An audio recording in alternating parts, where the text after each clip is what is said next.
Assalamualaikum warahmatullahi wabarakatuh. Oke, teman-teman, kita lanjutkan saja ceritanya. Bab 641 Selalu percaya pada pria Anda. Perusahaan keamanan Bameng.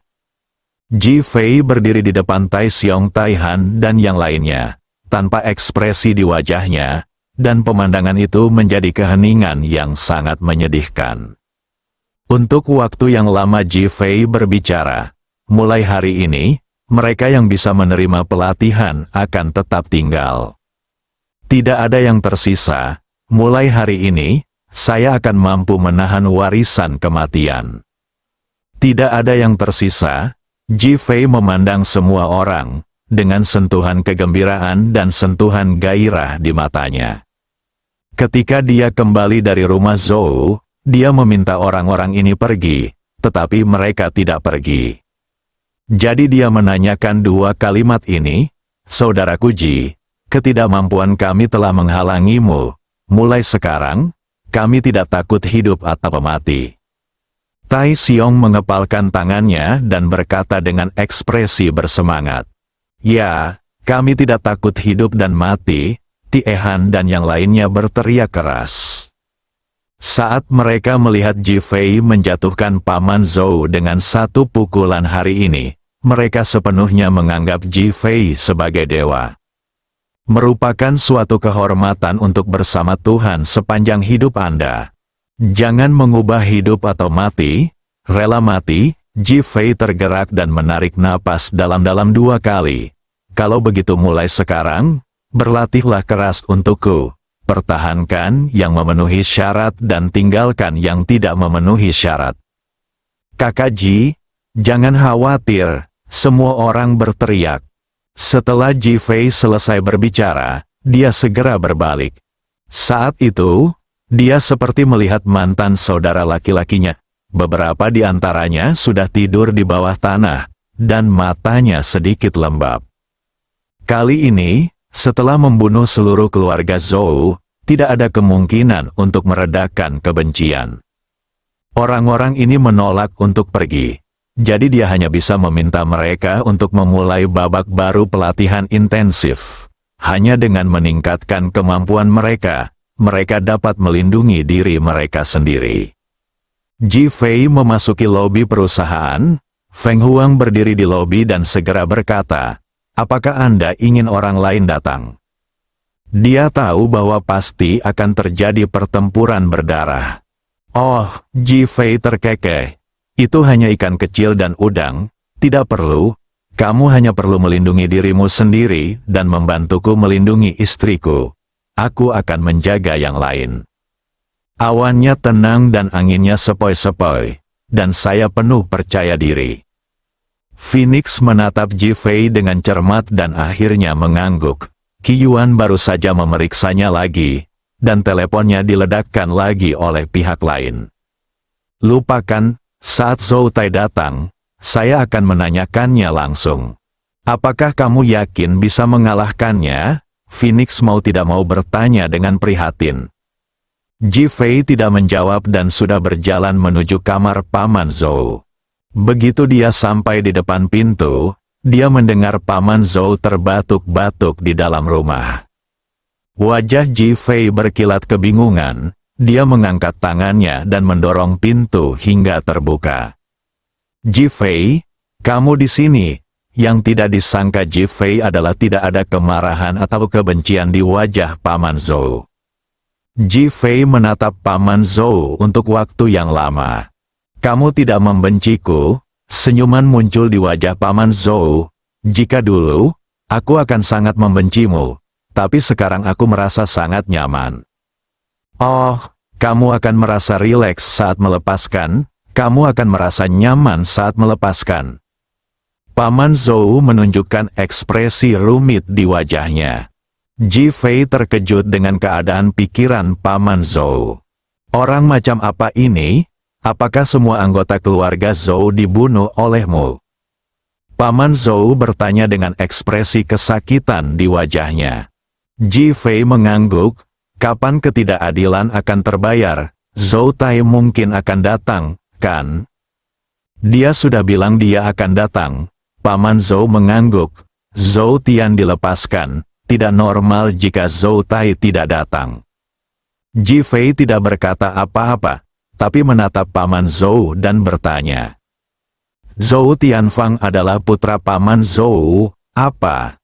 Ji Fei mengira dia salah dengar dan dengan cepat meninggikan suaranya dan bertanya. Zhou Tianfang adalah anak dari Zhou Tai dan saudara iparnya. Ledakan, Ji Fei merasa tubuhnya seperti disambar petir. Ketiga tampilan tersebut hancur, tetapi memikirkan Yi Qiuwan, dan berpikir bahwa Tang Haiyang adalah putra Zhou Tianfang dan saudara iparnya Yi Qiuwan, dia langsung mengerti mengapa. Kata, tradisi keluarga, terus bergema di benak saya. Zhou Tianfang benar-benar mewarisi tradisi keluarga-keluarga Zhou secara ekstrim. Jika Zhou Tian dibebaskan sampai mati, misiku akan selesai. Paman Zhou perlahan menutup matanya dan tidak menjelaskan masalah spesifiknya. Paman Zhou, saya dapat membantu Anda memulihkan seni bela diri Anda. Paman Zhou menggelengkan kepalanya, tidak perlu. Jarang sekali aku bisa bersantai. Ji Fei masih ingin berbicara, tetapi Paman Zhou telah mengangkat tangannya untuk menghentikannya. Berkonsentrasilah untuk mempersiapkan balas dendam Zhou Tai. Paman Zhou memejamkan mata untuk beristirahat. Ji Fei keluar dari kamar Paman Zhou dan kembali ke kantor Li Ruoxi. Dia masih tidur, dan ekspresi kasihan terlihat di wajahnya. Duduk di tepi tempat tidur, memperhatikan dengan tenang. Wajah penuh kelembutan dan cinta, klub kehidupan dan impian mabuk. Seng Lingyun baru saja mandi setelah kembali dari rumahan. Sekarang saat saya berjalan, pantat saya masih sedikit sakit. Sialan Ji Fei, kamu tidak menunjukkan belas kasihan sama sekali, dan kamu sangat kejam. Dia tidak bisa menahan diri untuk tidak bergumam, hatinya dipenuhi kebencian. Namun, nafas dan perasaan Ji Fei sepertinya masih tertinggal di pantatnya, yang membuat pipinya memerah. Saat itu, telepon berdering. Saat aku melihat panggilan dari wajah ibuku yang tersenyum, aku langsung menekan panggilan itu dan berkata, "Bu." Saya tidak menghentikan konflik antara Ji Fei dan keluarga Zhou. Terdengar suara manis gadis yang tersenyum, lalu apa yang harus kita lakukan? Apakah Ji Fei akan dalam bahaya? Baru saja dipukuli dengan kejam oleh Ji Fei, kemarahan di hatinya menghilang seketika, dan seluruh tubuhnya menjadi gugup. Apakah kamu tidak tahu apa yang terjadi di kota Ningjiang? Xiao Hongyan kembali tenang dan berkata, "Apa yang terjadi? Aku baru saja kembali dari kakek An dan mandi." Wajah Seng Lingyun dipenuhi kecemasan dan kekhawatiran. Ji Fei membunuh semua orang di keluarga Zhou. Apa? Seng Lingyun merasakan getaran di sekujur tubuhnya, dan wajahnya yang semula memerah langsung berubah pucat. Bibirnya bergetar, dan butuh beberapa detik baginya untuk berkata, "Ji, apakah Ji Fei baik-baik saja?" Sudut bibir Xiao Hongyan melengkung, "Kamu mulai peduli pada Ji Fei. Apakah kamu akan mengambil peran itu?" Seng Lingyun tiba-tiba menunjukkan rasa malu, dan dengan cepat mengangkat kepalanya dan melihat sekeliling, seolah-olah seseorang sedang melihat dia di depannya. Tidak. Orang itu hanyalah seorang maniak yang kejam. Dia bahkan memukulku di depan umum. Itu sangat menyakitkan bagiku hingga aku berharap dia bisa dibunuh. Hehe, Xiao Hongyan berkata sambil tersenyum penuh arti. Sepertinya keluarga kita Ling Yun telah menerima Ji Fei. Bu, aku tidak melakukannya. Yang baru saja aku katakan adalah aku sangat membencinya. Wajah Seng Lingyun menjadi lebih merah daripada pukulannya. Bukankah kebencian hanyalah cinta? Ketika Xiao Hongyan mengatakan ini, dia melihat ke arah Ji Guanghui, yang sedang berbaring dengan tenang di tempat tidur, matanya penuh dengan kerumitan. Seng Lingyun sangat malu. Kamu belum memberitahuku bagaimana kabar Ji Fei. Dia baik-baik saja. Panggilan, Seng Lingyun menghela napas panjang, berpikir itu bagus, dan wajahnya menjadi rileks. Zhou Tai telah bergegas ke Ningjiang, bersiap membunuh Ji Fei untuk membalas dendam. Seng Lingyun baru saja menghela nafas dan lupa mengambilnya kembali. Orang itu hanya berdiri di sana dengan linglung. Ini Zhou Tai, itulah Zhou Tai yang seperti dewa. Bukankah Ji Fei pasti akan mati? Nada bicara Seng Lingyun sudah agak masam. Oh, Xiao Hongyan terkekeh. Belum tentu begitu. Apa kamu begitu tidak yakin padanya? Tidak, Zhou Tai lah yang sangat kuat, saya khawatir. Selalu percaya pada laki-lakimu, patah. Xiao Hongyan langsung menutup telepon. Seng Lingyun tetap di tempatnya. Beberapa menit kemudian, berbalik dan lari ke perusahaan keamanan Bameng. Bab 642. Saat dia hidup, aku hidup. Saat dia mati, aku mati.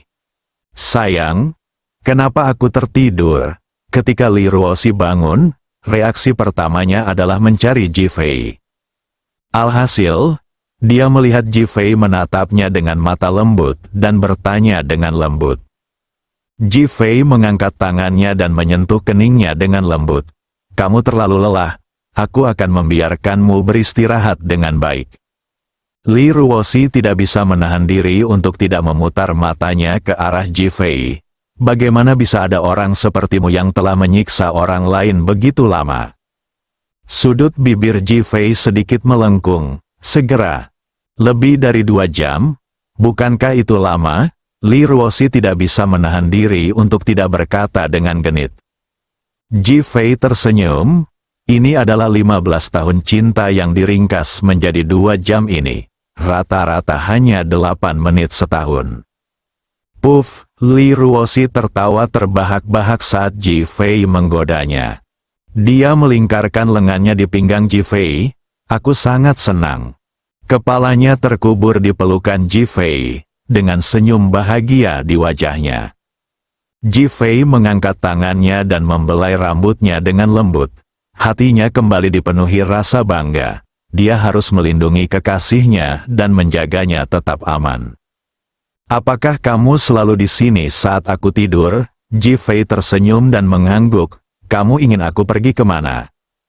Wajah Li Ruoxi menjadi lebih bahagia, dan dia hanya ingin menyentuh wajah Ji Fei. Tiba-tiba ada ketukan di pintu. Li Ruoxi sangat ketakutan sehingga dia segera menarik tangannya dan melihat ke arah pintu. Wajah Ji Fei dipenuhi amarah. Siapa itu lagi? Dia bergumam, berdiri dan berjalan menuju pintu. Li Ruoxi segera bangkit dan mengikuti di belakang. Ji Fei tiba-tiba membuka pintu. Seng Lingyun mengangkat tangannya dan hendak mengetuk pintu lagi, tapi dia melewatkannya. Ji Fei sudah melihat dengan jelas bahwa itu adalah Seng Lingyun. Dia merasa marah dan menyembunyikan tubuhnya ke samping. Melihat wajahnya hampir menyentuh tanah, Seng Lingyun berteriak ngeri, "Tolong!" Lingyun, Li Ruoxi berteriak dan bergegas mendekat. Meskipun Ji Fei sangat tidak senang dengan Seng Lingyun yang mengetuk pintu, ketika dia melihat dia akan jatuh, dia tidak tahan dan mengulurkan tangan untuk meraihnya. Tepat ketika wajah Seng Lingyun hendak menyentuh tanah, Ji Fei meraih pakaian di punggungnya dan menariknya ke atas. "Ah!" seru Seng Lingyun dan menjadi pucat. "Ada apa denganmu?" Setelah Ji Fei selesai berbicara, dia segera melepaskannya. Tubuh Seng Lingyun langsung terjatuh lagi. Meridiannya tersumbat dan dia jatuh sakit lagi. Ji Fei, dia segera mengulurkan tangannya untuk memegang Seng Lingyun. Wajah Seng Lingyun menunjukkan rasa sakit. "Aku sakit lagi." Ji Fei melotot tajam. "Kamu benar-benar sakit. Kamu sakit." Sambil memarahi, dia langsung mengangkat Seng Lingyun dan melemparkannya ke sofa dengan bunyi gedebuk. Aduh, Seng Lingyun berteriak kesakitan. Kemudian, "Wuho!" berteriak. Li Ruoxi berlari cepat. "Lingyun, ada apa denganmu? Kamu baik-baik saja?" "Ruoxi, aku di sini untuk menyampaikan pesan kepadamu. Tapi suamimu sangat kejam padaku dan bahkan menyebutku sakit." Semakin banyak dia berbicara, semakin sedih dia, semakin dia memikirkannya, semakin dia sedih, dan semakin keras dia menangis. Li Ruoxi menunjukkan permintaan maaf di wajahnya dan bertanya sambil tersenyum, "Surat apa yang kamu kirim?" Seng Lingyun memikirkan kedatangan Zhou Tai. Jadi dia mengabaikan hilangnya rasa di kakinya dan menatap Ji Fei. "Bawa istrimu segera pergi." Wajahnya cemas dan penuh ketegangan. Li Ruoxi tercengang. "Ada apa?" Ji Fei memandang Seng Lingyun. "Zhou Tai datang untuk membunuhmu." Seng Lingyun berkata dengan cemas, "Siapa Zhou Tai?" Ketika Li Ruoxi mendengar bahwa Ji Fei akan dibunuh, dia langsung bertanya. "Pendukung terbesar keluarga Zhou," Seng Lingyun menjawab. "Keluarga Zhou? Apakah karena konflik antara Ji Fei dan keluarga Zhou kemarin?"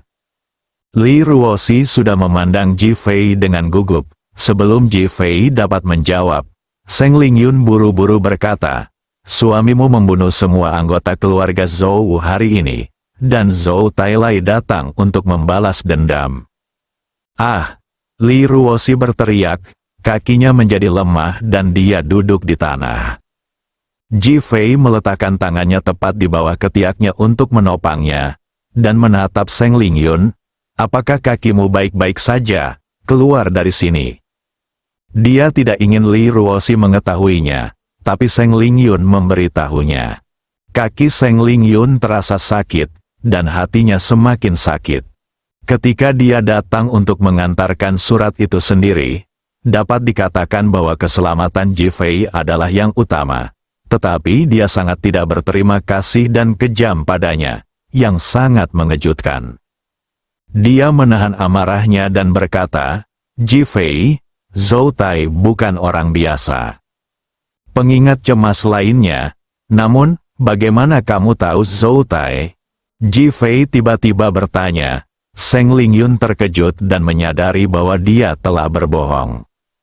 "Saya mendengar apa yang dikatakan kakek An." Responsnya cepat pada saat-saat kritis. Ketika Ji Fei mendengar An Yanping, dia menekan keraguannya. Dia mengangkat tangannya dan menepuk bahu Li Ruoxi dengan lembut. "Tidak apa-apa, dia hanya orang kecil, jangan khawatir." Nada suaranya tenang dan penuh penghinaan. Li Ruoxi menatap Ji Fei dengan rasa tidak percaya yang jelas di matanya. Seng Lingyun memutar matanya ke arah Ji Fei dan berkata, "Jangan terlalu sombong. Oke, jika Zhou Tai bukan siapa-siapa, maka tidak akan ada pukulan besar." Melihat Li Ruoxi, "Jika kamu tidak ingin menjadi janda, mintalah Ji Fei untuk segera menemanimu.